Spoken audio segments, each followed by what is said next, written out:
when I was a kid, being called Native was an insult. It wasn't until I was an adult that I really started re-embracing my heritage, trying to learn Inupiaq from afar, listening to stories, reading stories from home, and trying to reconnect with my family.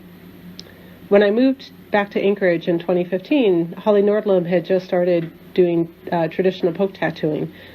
I was lying on my couch one day thinking about this big transition I had made to a new position at work, and I felt like I was home because I was in Anchorage. It's not quite home. It's not Kotzebue where I grew up, but it was really close to home. But I wanted to be closer. I started drawing on my wrist, and it just felt right. The lines represent the water of Kotzebue Sound. The mountains are the mountains that you see when you look across Kotzebue Sound, and the dots represent the never-setting sun during the summer. When I was a kid, my summers were amazing, and I loved them so much. And this just reminds me of all the good things from back home: the water, the mountains, the seemingly endless possibilities. A couple of years later, I was really depressed, and I wanted to be able to, I needed more tattoos. I needed a reminder that I was strong.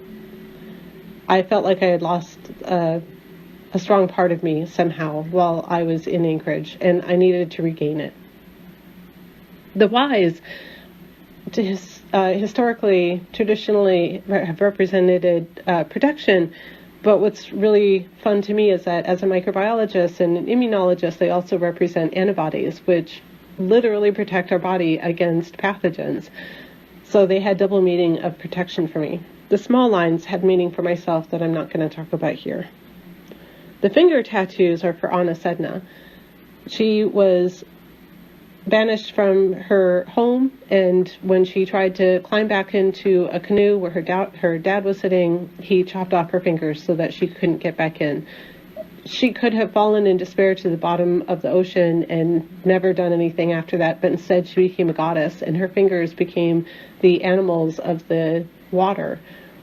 I study the water, I study the microbes in the water and the fish in the water, so this is a good reminder to myself of why I study those, because they are a part of home and because they are so important to the people back home. But I also have these tattoos because it reminds me that I am strong, and even if I get pushed down to the bottom of the sea, I can rise again.